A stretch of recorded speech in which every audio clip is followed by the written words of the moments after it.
Je voudrais profiter de l'occasion pour pouvoir remercier Monsieur le Président de la Transition, Président de la République, chef de l'État, pour la confiance placée sur ma modeste personne pour conduire l'équipe qui a été mise en place pour redresser cette société. Pour revenir à votre question, je pense que ma durée en fonction dans l'activité d'eau et d'électricité, qui se situe autour de 35 ans, a dû militer en ma faveur.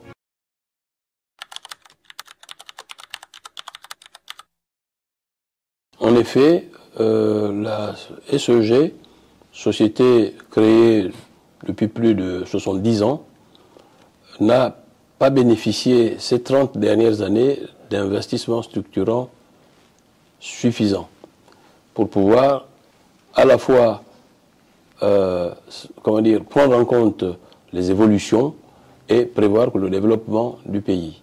Ça, c'est la première chose. La deuxième chose, c'est qu'effectivement, les installations qui avaient été construites déjà depuis plus de 50 ans n'ont pas bénéficié des opérations d'entretien nécessaires pour pouvoir les maintenir en état de bon fonctionnement. Et ensuite, il faudra quand même dire quelque chose concernant l'apport du personnel. Nous pensons que le personnel ces dernières années n'a pas été renouvelé en termes d'expertise suffisant pour pouvoir remplacer ceux qui sont partis à la retraite.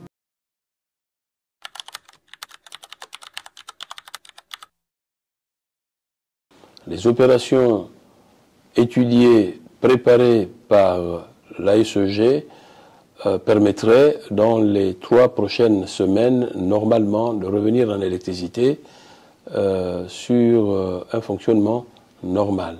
Ces opérations ont commencé, ils se déroulent et normalement, comme je vous l'ai dit tout à l'heure, dans les 3 semaines à venir, on devrait avoir rompu avec le cycle des délestages si ça ne se faisait pas bien avant.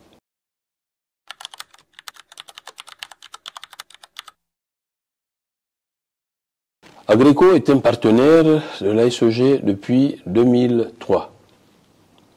Cette société est arrivée au Gabon suite aux questions d'insuffisance de capacité observées déjà depuis ce temps-là. Vous voyez bien que ça fait très longtemps que rien n'a été fait depuis ce temps-là. Agreco est arrivé, il devrait rester 3 à 5 ans, mais malheureusement, 21 ans plus tard, ils y sont toujours. Donc c'est un partenaire de longue date de la SEG et nous sommes surpris de leur réaction ces derniers temps, menaçant effectivement et passant à l'acte pour suspendre le partenaire des fournitures d'eau, d'électricité. Nous n'avons pas effectivement payé Agreco pendant une dizaine de mois, ce qui a amené la dette due à fin août 2024 à près de 15 milliards de francs CFA aujourd'hui payés entièrement grâce à l'aide de l'État et grâce à des partenaires financiers qui soutiennent la SEG depuis de longues années. Il faudra quand même dire qu'Agreco, avec la coupure de fournitures qui s'est étalée du 6 août au 24 août, donc qui a englobé la période du 17 août, a causé d'énormes dommages à la SEG, parce que pendant ce temps-là, pour éviter que les Gabonais ne soient dans le noir et ne fêtent leur indépendance dans le noir, la SEG n'avait d'autre solution que de faire turbiner le peu d'eau qu'il y avait dans le barrage, ce qui cause aujourd'hui le fait que nous soyons en dessous du seuil critique.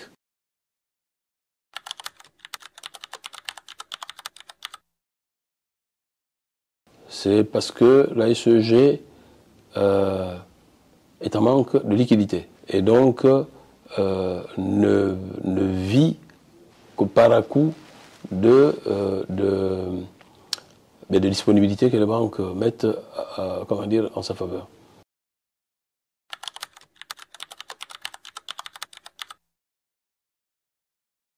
Le CTRI a sauvé la SEG parce que sans elle, je crois qu'on aurait mis la clé sous le paillasson. Que ce soit sur le plan technique, que ce soit sur le plan financier. Qu'est-ce que le CTRI a apporté à la SEG?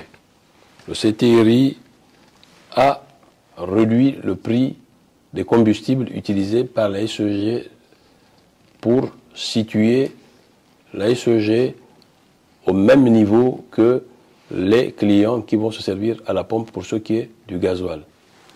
Ça, c'est la première action. Le CTRI a entrepris et réalisé des forages. Certains sont terminés, certains sont en cours. Cela devrait soulager les populations qui vivent le stress hydrique depuis des mois, depuis des années. Troisièmement, le CTRI a fourni à la SEG, donc c'est un investissement colossal, les groupes nécessaires pour les installer dans tout le pays, ce qui permettrait effectivement à la SEG de ne plus acheter ces matériels qui sont nécessaires à son bon fonctionnement et à la satisfaction de la délégation de services publics avec l'État.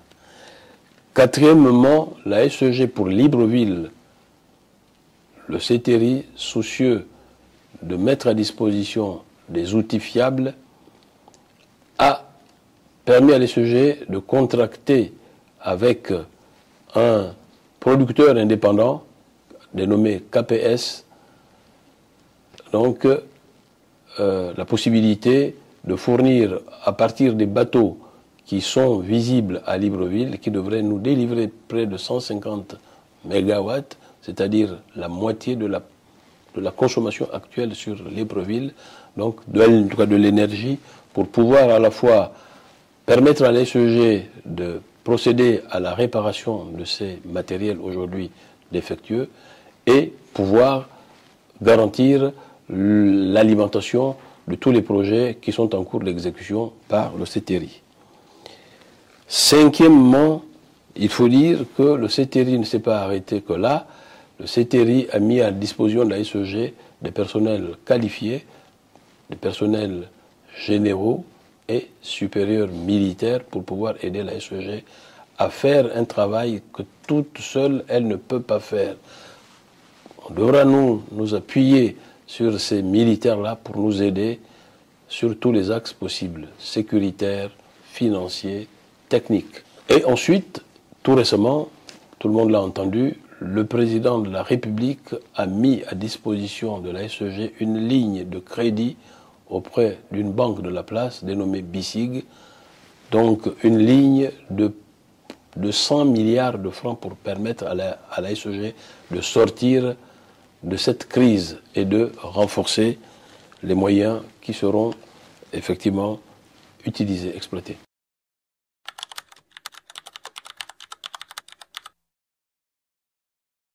Nous sommes dans le cadre d'une administration provisoire. Donc notre première mission, c'est de rétablir le service, la continuité de service qui concerne la fourniture de l'eau et de l'électricité à tous les clients, industriels, commerciaux et les populations. Ça devrait nous prendre 4 à 6 mois. 6 mois. Ensuite, on va mettre en œuvre des actions pour renforcer cette situation-là, qui devrait permettre à la SEG de garantir ce service-là. On ne dit pas qu'il n'y aura plus de coupures, il y en aura très certainement, mais il y aura certainement... Enfin, on travaille pour qu'il n'y ait plus de délestage tournant. On va travailler pour que seules les coupures non prévues, parce qu'il y a des coupures qui sont prévues, on connaît l'état du réseau, on connaît l'état de nos installations, eh bien, on va y travailler pour éviter. On est des professionnels, je pense que la SEG a été toujours une société considérée sur le territoire national comme étant une société où il y avait des vrais professionnels, et je le dis. La réputation s'est un peu détériorée, mais à nous de la remettre en place. En mode fin, je voudrais m'adresser à nos clients pour leur présenter toutes nos excuses pour les désagréments causés. Nous faisons tout ce qu'il faut pour effectivement les arrêter.